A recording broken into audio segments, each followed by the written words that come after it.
Hello friends, welcome back to the new video. In this video guys, we are going to talk about how to set long digit password, means guys 4 to 16 digit password guys you want to set in your Realme phone. So guys you can set it, and guys now let's see how to set long digit password in our Realme phone. In this video guys I am going to show you. So guys now let's see. First of all guys, open your phone setting, then guys scroll and guys click on your password and your biometric setting. Guys set lock screen password. As you can see this important notice, your lock screen password cannot be continue.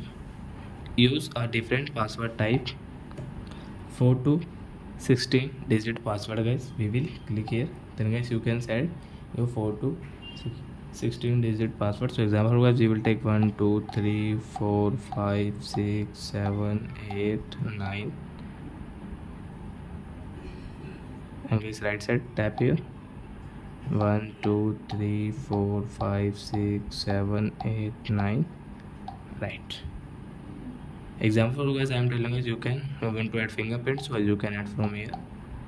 So guys now let's check.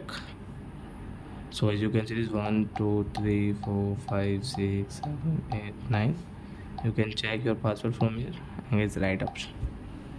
So I hope friends you have understood how to set long digit password in our Realme phone device. So that's it guys, thanks for watching. Now we will meet on next video with new topic. Before going, please go and like my video, subscribe my channel. Bye bye friends.